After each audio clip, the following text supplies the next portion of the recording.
بسم الله الرحمن الرحيم الحمد لله رب العالمين والصلاة والسلام على المبعوث رحمة للعالمين نبينا محمد وعلى آله وصحبه ومن تبعهم بإحسان إلى يوم الدين أما بعد.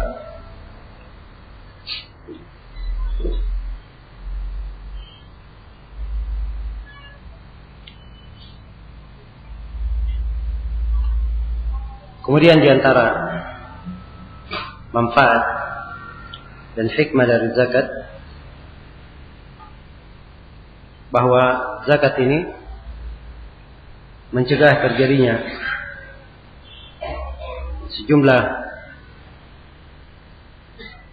perbuatan yang tidak terbaik seperti mencuri, merampok dan semisal dengannya. Sebab adanya pencurian, perampokan, dan apa yang semisal dengannya ini muncul karena orang-orang fakir yang mereka tidak mendapatkan sesuatu yang menutupi hajatnya. Maka dengan adanya zakat diberikan kepada mereka yang perlu dan butuh, maka ini akan membantu mereka untuk menjaga diri dan mengambil dari sumber-sumber yang benar. Kemudian juga di antara hikmah dan manfaat dari zakat, bahwa zakat ini menjadikan masyarakat muslim itu bagikan suatu keluarga yang saling mengerti apa yang diperlukan dan dibutuhkan, menjadikan mereka bersaudara, di mana Rasulullah sallallahu alaihi wasallam telah mengingatkan al-mu'minu lil mu'min kal bunyan yashuddu ba'dahu ba'dha. Seorang mukmin bagi mukmin yang lainnya bagikan bangunan, sebahagiannya menguatkan sebahagian yang lain. Dan di dalam hadis Nu'man bin Bashir diriwayatkan oleh Imam Al-Bukhari dan Imam Muslim, Rasulullah sallallahu alaihi wasallam bersabda, "Mathalul mu'minina fi tawaddihim wa tarahumihim wa ta'atufihim kamathalil jasadil wahid idza ishtaka minhu 'udhu tada'a lahu sa'irul jasadi bis-sahri wal humma." Perumpamaan kaum mukminin dalam hal saling cinta mencintai, kasih mengasihi dan sayang menyayangi itu bagikan satu tubuh. Apabila sebagian dari mereka, sebagian dari tubuh ada yang mengeluh sakit, maka dirasakan oleh sebahagian yang lain dengan panas atau tidak bisa tidur. Dengan panas atau tidak bisa tidur. Iya. Kemudian dari manfaat dan faedah dari zakat ini, dia ini menghindarkan seorang hamba dari kepanasan hari kiamat. Iya. Dan dimaklumi pada hari kiamat bagaimana matahari didekatkan di atas kepala. Matahari didekatkan di atas kepala, dan telah syah dari Nabi sallallahu alaihi wasallam disahihkan oleh beberapa ulama bahwa Nabi sallallahu alaihi wasallam bersabda, "Kullu imri'in fi dhilli shadaqatihi hatta yussala bainan nas." Setiap orang berada di teduhan sedekahnya, di bawah teduhan sedekahnya, sampai ditetapkan keputusan antara manusia. Maksudnya sampai telah dilakukan al-hisab.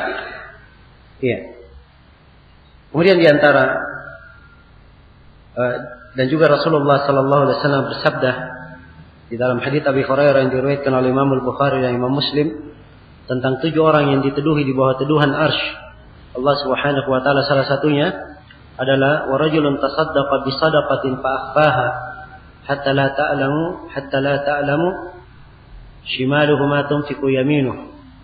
Dan seorang lelaki bersedekah dengan sebuah sedekah sampai tangan kirinya tidak mengetahui apa yang diinfakkan oleh tangan kanannya. Iya. Kemudian dari manfaat dan hikmah dari sedekah ini, dari zakat ini, zakat membantu seorang mukmin untuk mengenal perintah-perintah Allah Subhanahu wa taala dan batasan-batasan yang digariskan oleh Allah. Ya. Tatkala ia senantiasa menanamkan di dalam dirinya ada kewajiban zakat, dan ini adalah hal yang telah ditetapkan merupakan ketentuan dalam batasan Allah, maka ini artinya dia membiasakan dirinya untuk mengenal batasan-batasan Allah, ketentuan-ketentuan Allah Subhanahu wa taala. Kemudian dari manfaat dari sedekah ini, ya,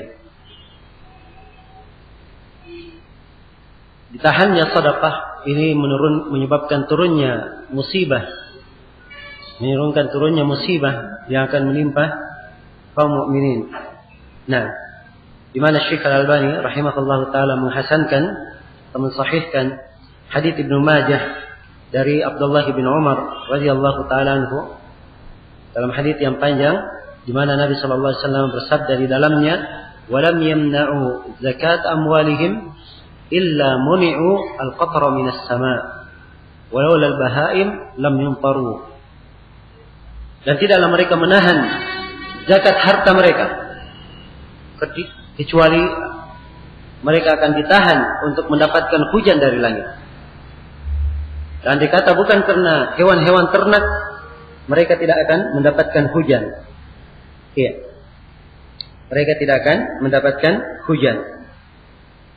Kemudian orang yang menunaikan zakat ini melambangkan kesyukuran seorang hamba, dan dimaklumi bagaimana pujian Allah Subhanahu wa taala terhadap orang-orang yang bersyukur.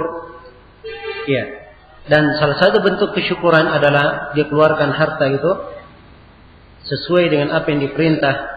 Apabila hak wajib ada maka dia keluarkan, dan dia telah mendapatkan apa yang disebutkan oleh Allah di dalam firman-Nya, wa id ta'addana rabbukum la in syakartum la azidannakum wa la in kafartum inna adzabi lasyadid. Dan ketika Rabb kalian mengumumkan, andai kata kalian bersyukur sungguh saya akan menambah kalian, dan andai kata kalian kufur maka sungguh siksaanku sangatlah pedih.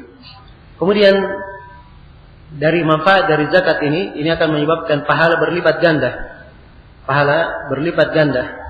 Ya, apalagi kalau ia sangat ikhlas di dalam zakatnya.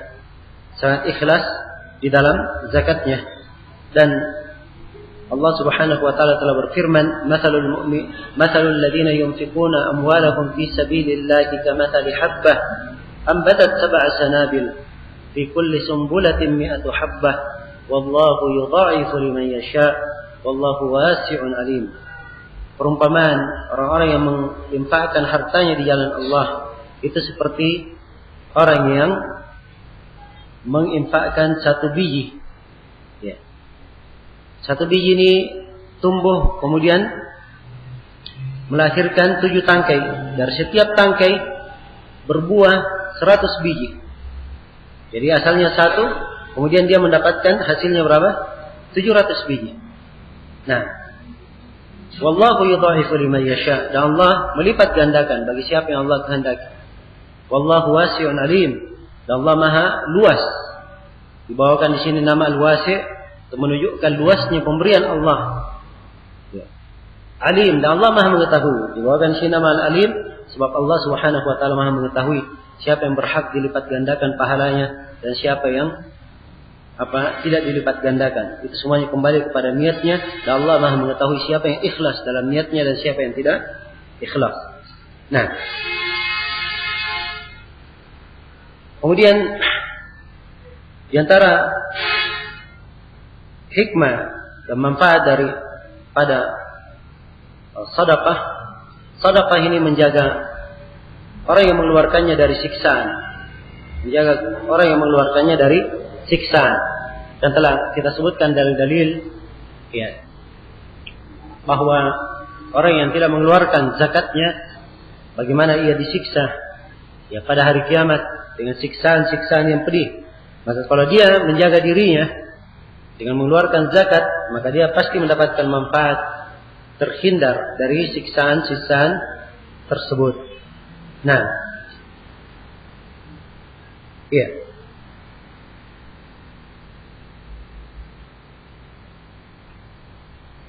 Dan diriwayatkan pula oleh Ibnu Majah rahimahullah. Dan ini hadis dihasankan oleh Syekh Al-Albani dari seluruh jalan-jalannya. Ada seorang lelaki dari hadis Jabir. Ya, seorang lelaki berkata, "Ya Rasulullah, ara'aita law adda ar-rajulu zakat malihi?" Bagaimana pendapatmu kalau engkau melihat ada orang yang menunaikan zakat hartanya? Maka Nabi bersabda, "Man adda zakat malihi faqad dhahaba anhu syarruh."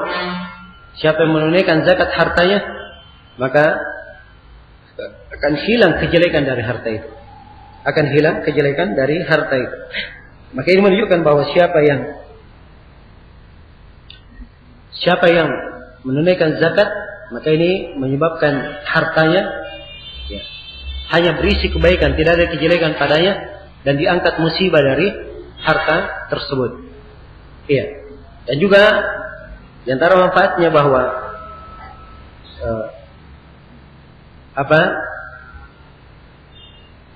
zakat ini menyebabkan sucinya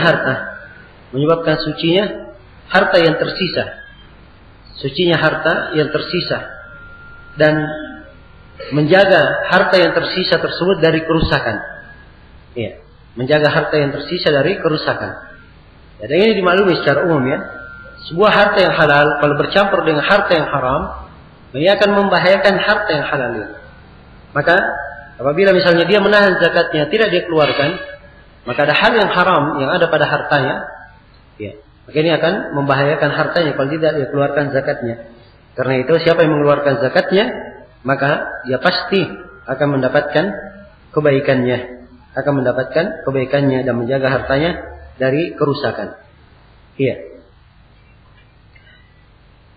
Dan menunaikan zakat ini merupakan salah satu sebab turunnya pertolongan Allah Subhanahu wa taala. Ya, bukan kalau Allah Subhanahu wa taala berfirman di dalam Al-Qur'an, "Alladzina immakkannahum fil ardi aqamus salata wa atawuz zakata wa amaru bil ma'ruf wa nahaw 'anil munkar walillahi 'aqibatul umur." Ya. Orang-orang yang apabila kami berikan kedudukan di muka bumi, mereka menegakkan salat, mengeluarkan zakat, melakukan amar ma'ruf dan nahi munkar. Perhatikannya, menegakkan salat, mengeluarkan zakat. Ini bagi orang yang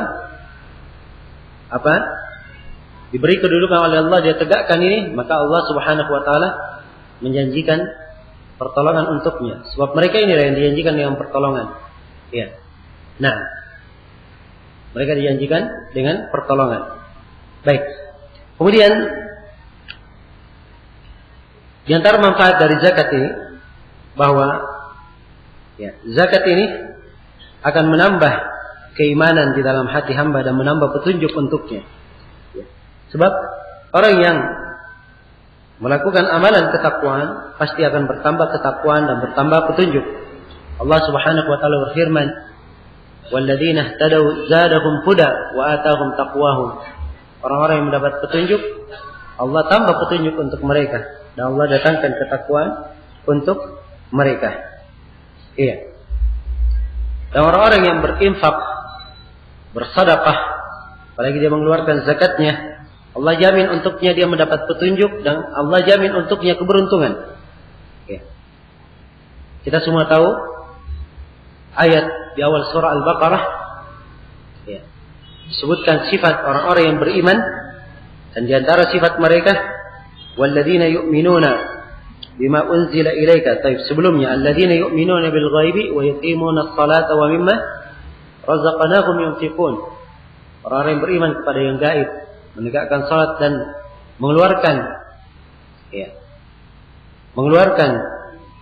menginfakkan apa yang Allah rezekikan kepada mereka. Ya. Kemudian disebut di akhir di ayat yang kelima, ulaika ala hudan min rabbihim. Mereka inilah orang-orang yang berada di atas petunjuk dari Rabb mereka. Wa ulaika humul muflihun. Dan mereka inilah orang-orang yang beruntung. Jadi dijamin untuknya petunjuk dan dijamin apa? Dijamin untuknya keberuntungan. Iya.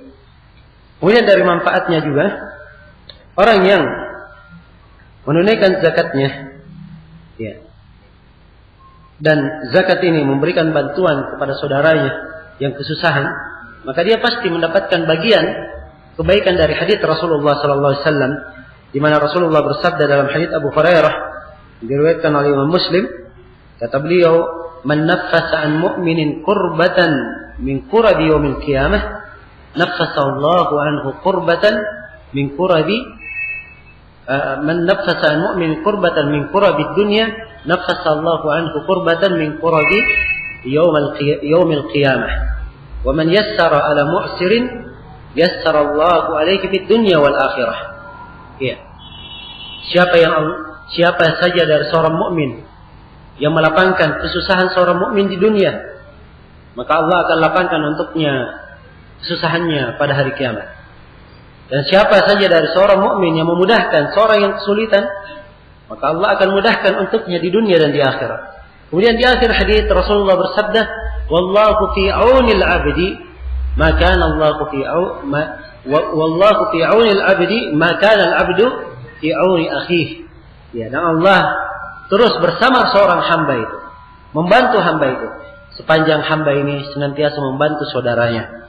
Sepanjang hamba ini senantiasa membantu saudaranya. Nah, kemudian mengeluarkan zakat yang diambil oleh orang-orang yang lemah. Ya, diterangkan juga oleh Rasulullah sallallahu alaihi wasallam bahwa itu adalah sebab datangnya pertolongan. Nah, karena itu Nabi sallallahu alaihi wasallam bersabda, "Hal tunsaruna wa turzaquna illa bi du'afaikum." Tahukah kalian bahwa kalian ini mendapatkan pertolongan, mendapatkan rezeki, ya, karena kalian perhatian kepada orang-orang lemah di antara kalian. Perhatian kepada orang-orang yang lemah di antara kalian. Nah, orang yang mengeluarkan zakatnya dan mengharapkan dengannya wajah Allah Subhanahu wa taala, maka dilipat gandakan untuknya kebaikan. Di antaranya adalah firman Allah Subhanahu wa taala, "Alladzina yunfiquna amwalahum bil-laili wan-nahari sirran wa alaniyah, falakum ajrukum 'inda rabbihim wa la khaufun 'alaihim wa la hum yahzanun." Orang-orang yang menginfakkan hartanya, ya, malam dan siang, secara tersembunyi maupun terang-terangan, maka untuk mereka pahala di sisi Rabb mereka. Tidak ada kekhawatiran terhadap mereka dan mereka tidak bersedih hati. Kemudian ketahuilah bahwa sebab turunnya rahmat Allah itu banyak. Salah satu sebab turunnya rahmat Allah adalah apabila seorang hamba mengeluarkan zakatnya. Nah, karena itu di dalam Al-Quran Allah menjelaskan, "Wa aqimus salata wa atuz zakata wa atiur rasulah la'allakum turhamun." Tegakkanlah salat, keluarkanlah zakat, dan taatlah kalian kepada Rasul. Pasti kalian akan dirahmati. Nah, dan Allah Subhanahu wa taala menjanjikan orang-orang yang berinfak, orang-orang yang mengeluarkan zakatnya, dijanjikan untuk mereka surga, dan dijadikan untuk mereka berbagai kebaikan dan ihsan dari sisi Allah Subhanahu wa taala. Ya, sebab Allah telah berfirman, "Wa ahsinu fa innallaha yuhibbul muhsinin." Berbuat baiklah kalian, sungguhnya Allah senang kepada orang-orang yang berbuat baik. Dan tidak diragukan bahwa orang yang mengeluarkan zakatnya termasuk orang-orang yang berbuat baik. Nah, kemudian ya, banyak lagi manfaat yang lain dan hikmahnya. Ya, kalau kita cermati bagaimana penyaluran zakat itu disalurkan kepada amilin alaiha, disalurkan kepada al-mu'allafa qulubihim, kepada al-gharimin, kepada orang-orang yang berperan di jalan Allah, membantu orang yang musafir, kehilangan bekal. Ini terkandung di dalamnya sejumlah amalan mulia, sejumlah kebaikan. Demikian pula budak yang membebaskan dirinya, dia menanggung utang untuk membayar dirinya supaya dibebaskan. Ya, maka akan nampak dari sini betapa agungnya dan betapa besarnya faedah dan manfaat dari zakat ini. Nah, ini sejumlah dari fawaid, manfaat dan hikmah, ya, disyariatkannya zakat. Dan tentunya banyak lagi manfaat dan hikmahnya. Dan apa yang saya terangkan itu hanya sekedar isyarat-isyarat. Tapi di sini saya ingin memberikan kesimpulan, garis-garis besar tujuan dari disyariatkannya zakat. Ya, garis-garis besar tujuan disyariatkannya zakat. Yang pertama, bahwa zakat itu adalah ibadah berkaitan dengan harta. Ya, ibadah disyariatkan kaitannya dengan harta. Kemudian yang kedua, garis-garis besar disyariatkan zakat. Zakat itu mensucikan ya, seorang hamba dari akhlak yang jelek, dari dosa dan kejelekan. Nah, kemudian garis-garis besar dari tujuan zakat membantu orang-orang yang lemah, orang-orang yang memiliki kebutuhan. Kemudian yang keempat, ya, dari garis besar tujuan zakat, bahwa zakat ini dengannya ditumbuhkan ya, kebersamaan antara kaum muslimin, ditumbuhkan kebersamaan dan persaudaraan antara kaum muslimin. Ya. Kemudian di antara manfaat atau di antara garis-garis besar dari zakat ini menggugurkan dosa-dosa, hamba. Iya, menggugurkan dosa-dosa hamba dan mensucikan jiwanya. Ya. Juga di antara garis besar dari zakat ini, bahwa zakat ini mensucikan harta, ya, mensucikan hartanya. Nah, dan dari garis besar tujuan zakat itu adalah ujian bagi hamba. Ujian bagi hamba. Jika ia mendapatkan perintah dari Allah mengeluarkan zakat, dia jawab atau tidak, maka ini adalah ujian. Kemudian yang ke-9 dari garis besar, ya, tujuan dari zakat ini adalah membangun perekonomian umat. Membangun perekonomian umat. Sebab harta kalau hanya berada di tangan orang-orang kaya, ya, tidak diberikan kepada orang-orang yang lemah, supaya orang-orang lemah juga memiliki harta bisa dia putar, maka ini akan menyebabkan kurangnya, ya, dan lemahnya perekonomian di tengah umat. Ya. Maka ini di antara manfaat yang sangat besar sekali. Nah, karena itu kalau kita perhatikan fikih dari zakat ini, dari pembahasan zakat, ya, kemudian kita perhatikan fikih di dalam bab muamalah, ya, harusnya ya, sebuah negara atau sebuah pemerintahan tidak perlu memungut pajak dari rakyatnya dan tidak perlu mengambil biaya maupun cukai dari rakyatnya. Kenapa? Sebab sistem perekonomian yang terpetik dari hukum-hukum zakat dan hukum-hukum perdagangan, hukum-hukum muamalah yang ditetapkan dalam Islam, itu sudah menjamin kesejahteraan untuk umat. Sudah menjamin kesejahteraan untuk umat dan mencukupi mereka. Tapi sangat disayangkan karena kaum muslimin kurang memahami fikih ini, akhirnya tidak tergambar kepada mereka bagaimana cara, ya, untuk mengembangkan diri, memunculkan perekonomian, ya, kemudian membentuk kesejahteraan, tidak tergambar di dalam benak mereka. Yang tergambar bagaimana cara berbuat riba, mengambil harta manusia tanpa kebenaran, ya, ingin dapat, ya, harta begitu saja dengan jalur-jalur yang tidak dibenarkan. Ini yang tergambar dan banyak dilakukan oleh manusia.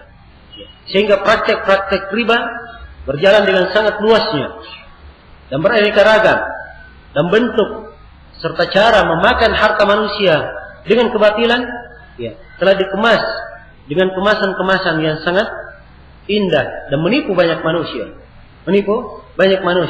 Karena itulah, ya, ini salah satu titik pentingnya kita mempelajari dan membahas kitab zakat, ya, pada daurah kali ini. Nah, baik, saya akan berpindah masuk ke dalam pembahasan berikutnya, yaitu tentang syarat-syarat wajibnya zakat. Syarat diwajibkannya zakat.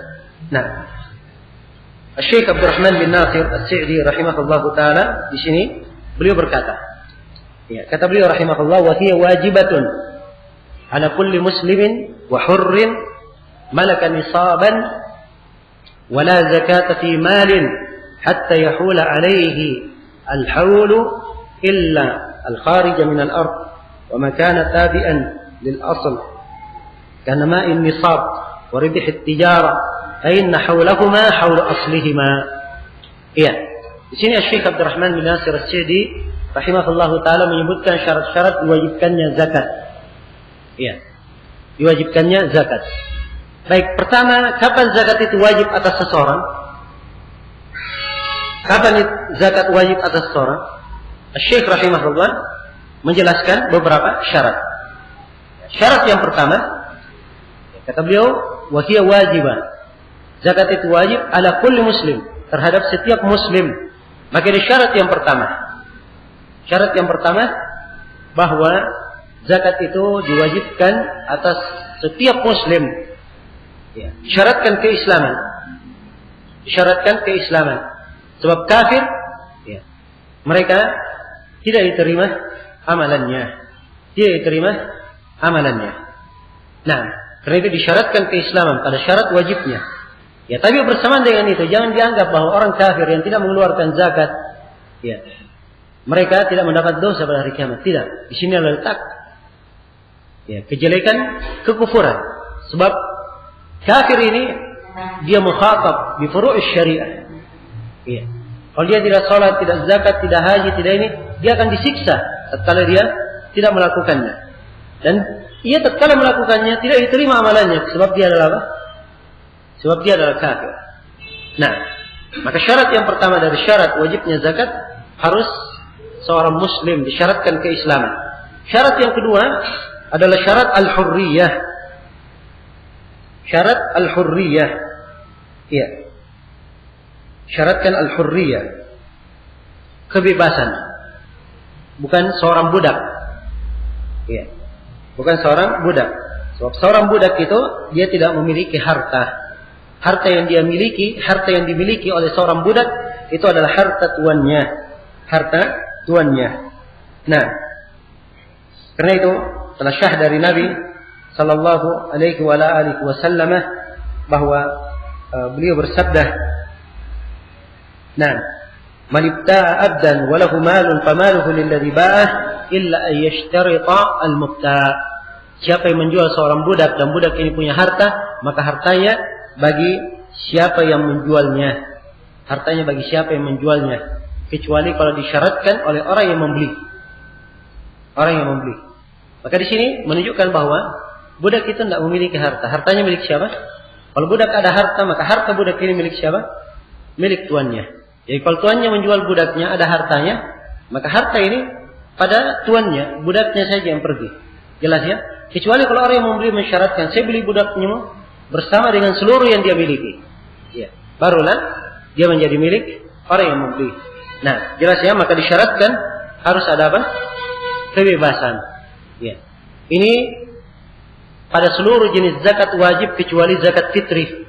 Kecuali zakat fitri sebagaimana yang akan datang. Kecuali zakat fitri sebagaimana yang akan kita terangkan. Baik. Kemudian syarat yang ketiga dari syarat apa? Wajibnya zakat, kata penulis, malaka nisaban. Dia memiliki nisab. Ya. Sebelum kita membahas memiliki nisab, ya. Nisab itu artinya dia memiliki harta sampai ke kadarnya. Masih ada syarat sebenarnya, syarat yang kelima tidak disebutkan di sini oleh penulis.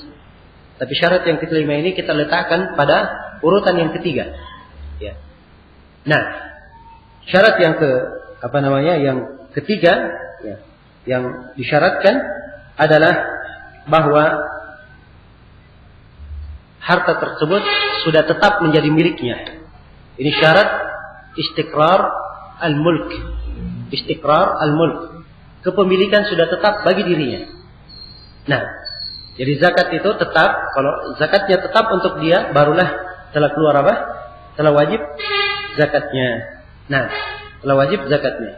Sebab hadits-hadits yang menjelaskan tentang kewajiban zakat ini semuanya berkaitan dengan masalah hal-hal yang dimiliki oleh seorang hamba, dimiliki oleh seorang hamba. Karena itu disyaratkan istiqrar al-mulk, ya, kepemilikan yang sudah tetap, kepemilikan yang sudah tetap. Ya. Dari syarat inilah dibahas nanti tentang masalah zakat piutang. Apakah piutang itu kalau orang punya piutang sama orang, saya misalnya menghutang, saya misalnya punya uang, ya, dipinjam oleh seseorang, berarti saya punya piutang ada di tangan orang itu. Ya, apakah saya wajib mengeluarkan zakat dari piutang itu? Nah, ini akan datang insyaallah taala pembahasannya, akan disebut oleh Syekh rahimahullah taala dalam kitab. Ya, namun akar pembahasan ini di dalam masalah apa? Istiqrar al-mulk, ketetapan kepemilikan. Ya, dilihat kepemilikannya tetap atau tidak. Karena itu orang yang berutang ini tadi dilihat dia mampu membayarnya atau tidak. Ya, diharapkan dia membayar atau tidak. Kalau kapan utangnya ditagih langsung dia kembalikan atau tidak. Ini memberikan pengaruh hukum. dalam menetapkan wajib zakat atau tidaknya pada zakat piutang. Jelas sampai sini ya? Iya, ini syarat yang ketiga. Syarat yang keempat disebutkan di sini oleh penulis, malaka nisaban. Dia memiliki nisab. Dia memiliki apa?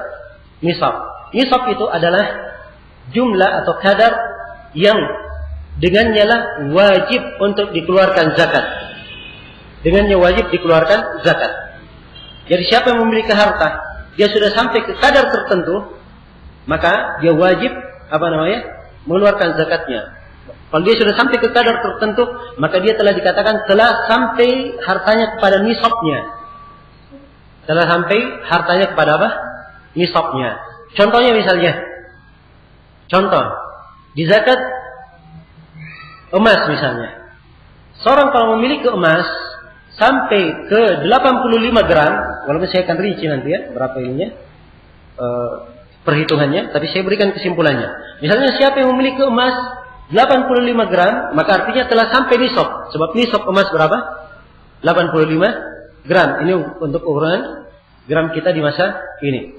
Atau misalnya perak, siapa yang memiliki perak, maka dia akan peraknya mencapai nisab 595 gram. Ya, maka ini sudah mencapai apa? Mencapai nisabnya. Telah mencapai nisabnya. Ya, demikian pula misalnya kalau kita masuk ya kepada zakat peternakan misalnya. Zakat peternakan. Siapa yang memiliki 5 ekor Siapa yang memiliki 5 ekor onta, maka wajib dia keluarkan 1 ekor kambing. Kalau dia punya 4 ekor, ini tidak ada kewajiban zakat sebab nisabnya belum sampai. Jelas ya? Nah, kalau sampai dia memiliki nisab 10, dia punya onta 10, maka dikeluarkan 2 kambing. Dan seterusnya dalam masalah onta nanti akan kita terangkan bagaimana nisab-nisabnya. Nah, misalnya kambing misalnya, siapa yang memiliki kambing dari jumlah 40 sampai 120, maka dikeluarkan 1 ekor kambing. Jadi kalau kambingnya belum sampai 40, maka dia tidak wajib mengeluarkan mengeluarkan zakat. Kapan sampai 40 berarti dia telah mempunyai nisab, sudah sampai ke nisab. Ini maksudnya. Ya, harus ada bulughun nisab, sampai kepada nisabnya. Sebab Rasulullah sallallahu alaihi wasallam mensyaratkan hal tersebut. Ya, mensyaratkan harus sampai kepada nisabnya. Kata Nabi sallallahu alaihi wasallam dalam hadis riwayat Bukhari dan Muslim, "Laisa fima duna khamsi awsukin sadaqah, laisa fima duna khamsi zawdin sadaqah, laisa fima duna khamsi awakin sadaqah." Kata Nabi sallallahu alaihi wasallam, tidak ada di bawah 5 ausuk sedekah. Ya, ausuk akan kita terangkan nanti ya, zakat apa? Zakat pertanian. Ya, 1 wasuk itu berapa? Ya, 5 ausuk, dia punya kadar 5 ausuk, maka telah sampai kewajiban sedekah. Ya. Siapa yang punya 5 ekor onta, maka wajib sedekah. Ya. Siapa yang punya 5 auqiyah dari emas, maka wajib sedekah. Maka diterangkan di sini kadar-kadar wajibnya sedekah, menunjukkan disyaratkan apa? Harus ada nisab. Disyaratkan harus ada nisab. Ini syarat yang keberapa? Syarat yang keempat. Syarat yang kelima. Ya, syarat yang kelima dari syarat wajibnya zakat, ya, telah berputar 1 tahun. Perputaran harta selama apa? 1 tahun. Syaratkan perputaran harta selama 1 tahun. Ini syaratul haul, mudhiyu al-haul. Nah, sebab Rasulullah sallallahu alaihi wasallam telah bersabda, ya, dan hadisnya dikuatkan oleh sejumlah para ulama, Nabi bersabda, "La zakata fi malin hatta yahul alaihi al-haul." Tidak ada zakat pada harta sampai berputar padanya 1 haul, 1 tahun. Al-haul artinya 1 tahun. Ya, hartanya sudah dia miliki selama apa? 1 tahun. Jelas ya? Maka di antara syarat zakat, seluruh harta yang merupakan harta wajib dizakati disyaratkan harus dipegang selama apa? Selama setahun. Ya, kalau dia punya kambing misalnya, ya, dia punya kambing, dia punya kambing 40 ekor, ya, dia punya kambing 40 ekor, ya. Kambing ini dia miliki pada bulan Muharram. Pada bulan apa? Muharram. Begitu masuk Ya, bulan Ramadan, ya, masuk bulan Ramadan, kambingnya dijual semua. Ya, dijual semua. Nah, sekarang pertanyaan, apakah dia kena zakat atau tidak? Jawabannya tidak kena zakat, sebab dia belum memiliki apa? Belum memiliki nisabnya. Belum sampai selama setahun, belum berputar selama setahun, belum sampai kepada haulnya. Ya. Karena itu disyaratkan harus apa? Berputar. Harta itu sudah dipegang selama berapa? 1 tahun. Tapi syarat yang kelima ini diperkecualikan beberapa hal. Ada beberapa hal yang diperkecualikan, tidak disyaratkan perputaran selama setahun. Iya. Di antara hal yang diperkecualikan, yang pertama adalah zakat pertanian. Iya. Sebab zakat pertanian itu, atau saya ganti bahasanya, zakat apa yang keluar dari bumi, supaya kita lebih umum kalimatnya. Zakat apa yang keluar dari bumi, itu disyaratkan, atau di dalam pembagiannya, nisabnya, dia kapan dipetik, maka dikeluarkan apa? Dikeluarkan zakatnya. Dikeluarkan zakatnya. Itu tanpa menunggu apa? Tanpa menunggu 1 tahun. Sebab Allah Subhanahu wa taala berfirman dalam Al-Qur'an, "Wa atu haqqahu yawma hasadi." Keluarkan haknya ketika apa? Ketika dipanen. Ya kalau misalnya ada yang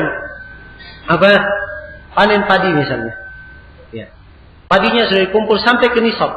Maka jangan dia katakan, "Saya punya nisab tapi saya tunggu dulu setahun, ini kan baru panen." Tidak. Ya. Tapi harus dikeluarkan zakatnya pada saat itu. Ya. Ketika dia panen, apabila telah mencapai apa?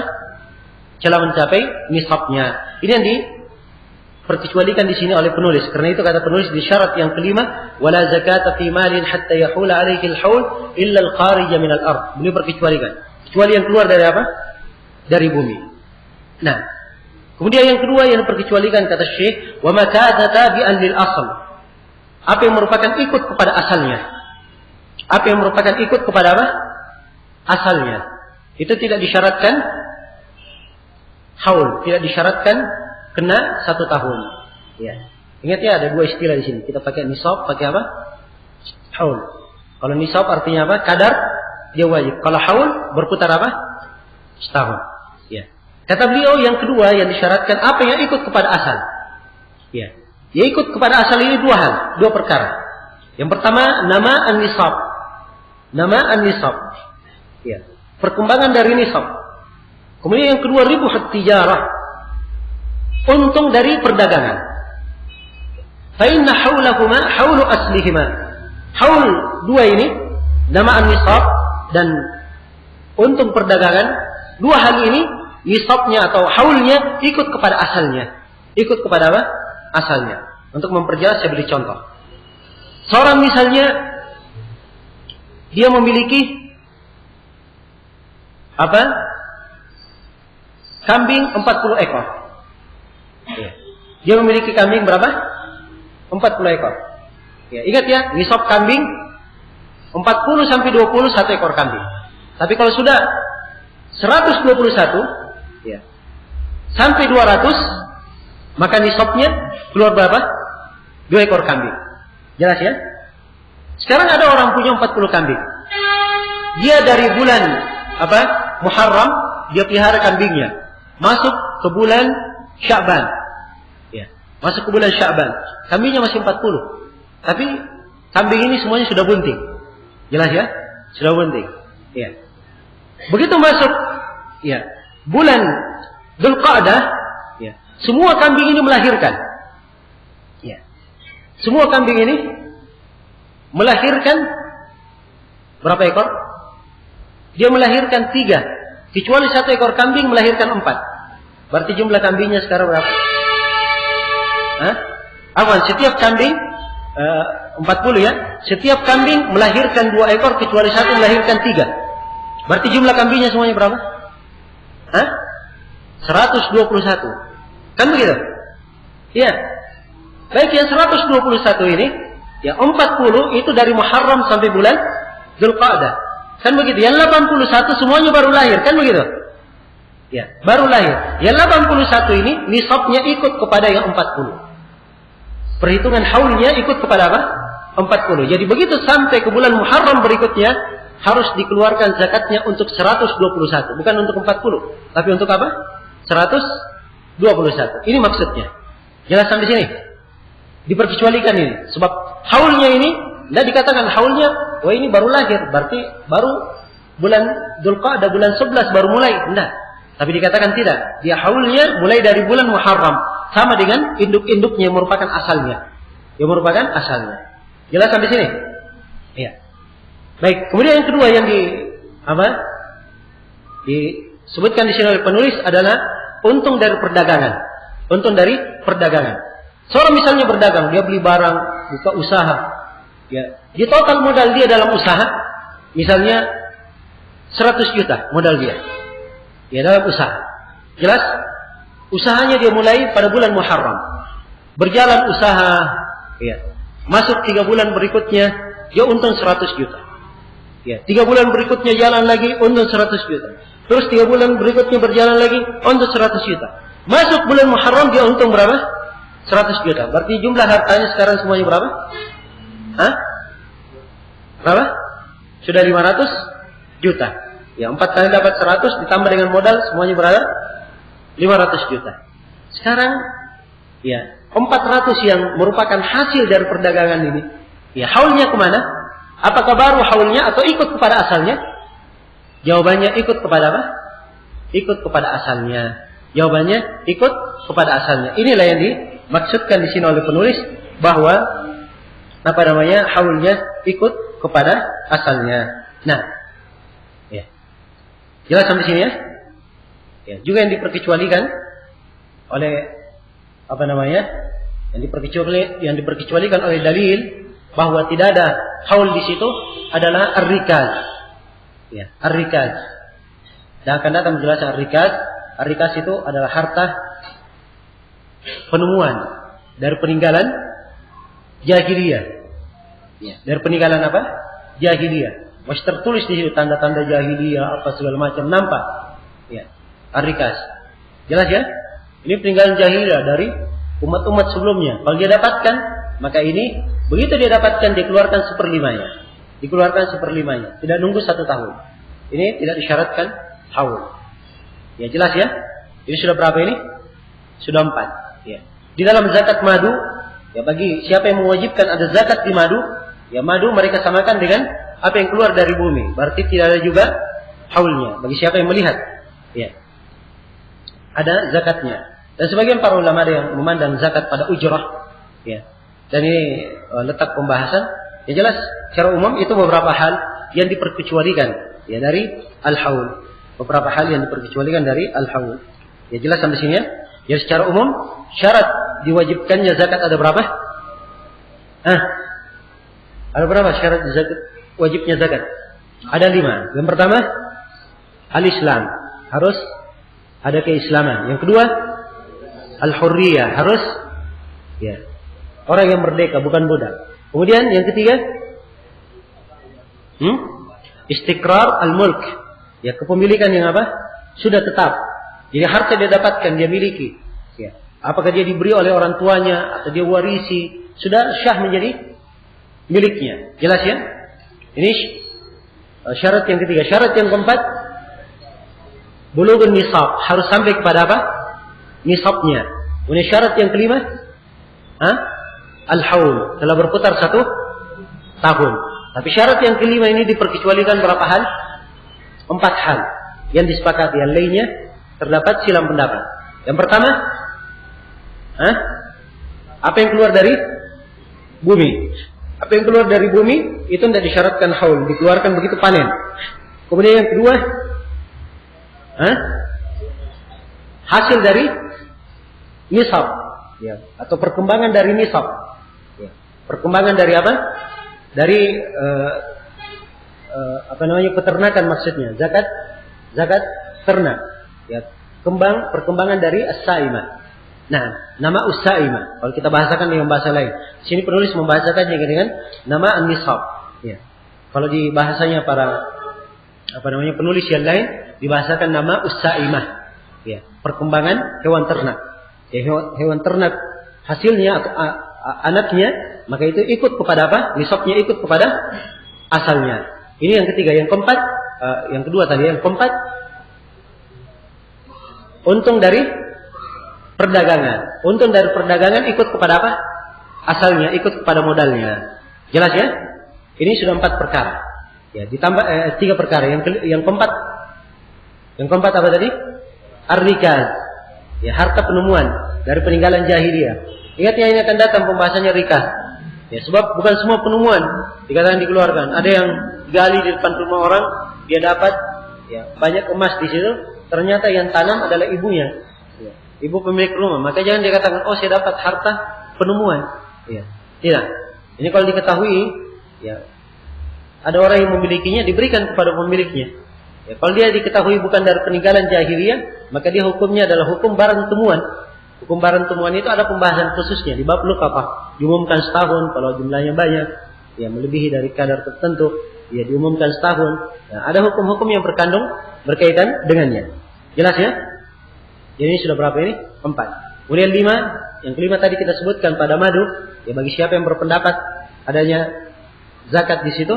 Ya, kemudian yang keenam juga pada tambang. Ya, dari hasil pertambangan, sebab dia dikiaskan, disamakan dengan apa yang keluar dari bumi. Ya, kemudian yang ketujuh ada yang membahas di masalah zakat ujrah. Ya, maksudnya upah dari sebuah pekerjaan, apakah upah itu langsung dikeluarkan zakatnya atau tidak? Ya. Nah, ini sebagiannya ada yang membahas di situ. Ya, tapi yang benarnya tidak ada zakat di situ. Yang benarnya tidak ada zakatnya. Nah, jelas ya?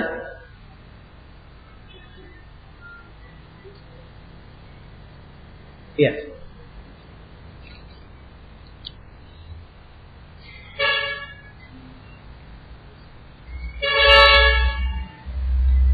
Kemudian kata penulis rahimahullah ta'ala,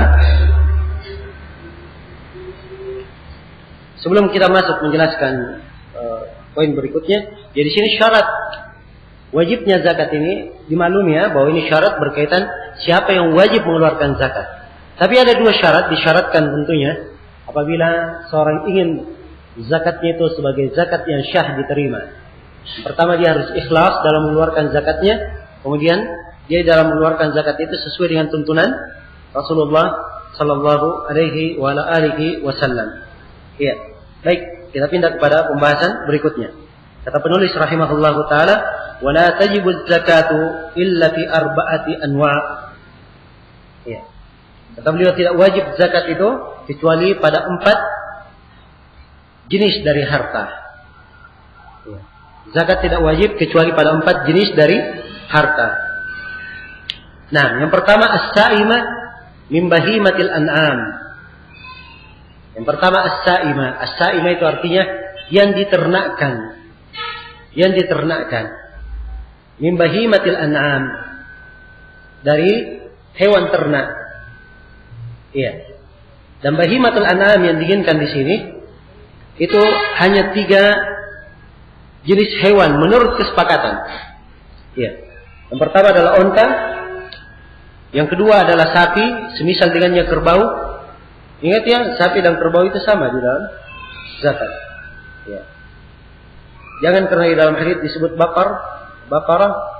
Oh, kerbau bahasa Arabnya jamus, berarti dia bukan bakarah. Nah, dia sama jenisnya. Sama jenisnya. Karena itu, ya, para ulama kita masih memfatwakan bahwa kerbau dan sapi itu sama di dalam zakat, kewajiban zakat di dalam sembelihan udhiyah. Ya. Nah, juga syah untuk disembelih. Nah, dan pada hal-hal yang lainnya. Baik.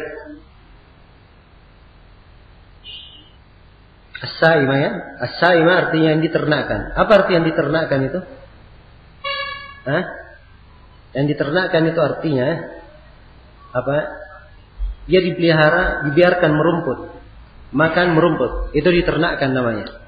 Dan dia diternakkan untuk diperah dan diambil susunya dan dimanfaatkan, atau untuk dikembangkan, ya supaya beranak dan beranak. Ya, tapi caranya diternakkan, dibiarkan dia memakan rumput sendiri, mengambil makanannya. Iya, jelas sampai sini ya? Ya, berbeda dengan hewan yang hanya dikurung di kandang saja. Hanya dikurung di kandangnya. Si pemilik membeli makanan, ya, membeli rerumputan, kemudian diberikan kepada hewan di kandang. Hanya seperti ini bukan saimah namanya. Jelas ya? Bukan saimah, tidak ada zakatnya. Tidak ada zakatnya. Jadi jangan salah paham. Nah, ya. Demikian pula yang misalnya tidak diperkembangkan, dibeli bukan untuk dikembangkan, tapi untuk dipakai, ya, dikendarai atau disewakan, maka ini tidak ada zakatnya. Demikian pula kalau ya hewan itu bukan dia ternakan, ternak dia beli untuk apa? Untuk dia jual, sebab dia pebisnis, ya, jual kambing misalnya, jual onta, maka zakatnya bukan zakat hewan ternak, tapi zakatnya adalah zakat apa?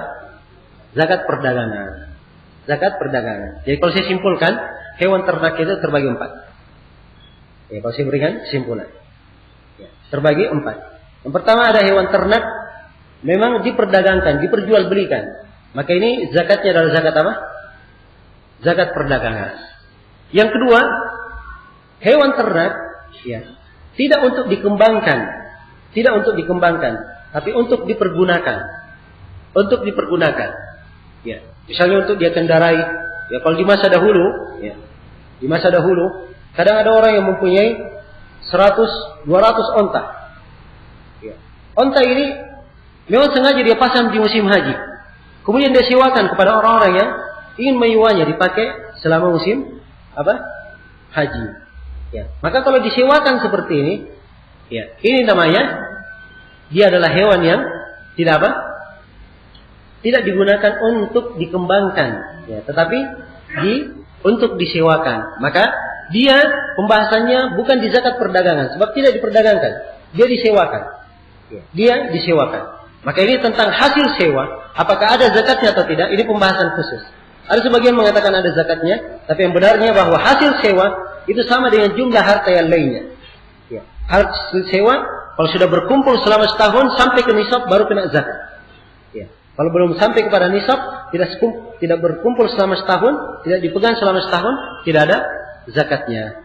Maka ini jenis yang kedua, ya, dari hewan ternak. Jenis yang ketiga dari hewan ternak, dia diternakkan, ya, memang dengan maksud untuk dikembangkan, dan dengan maksud untuk diambil susunya, diperas susunya dan seterusnya.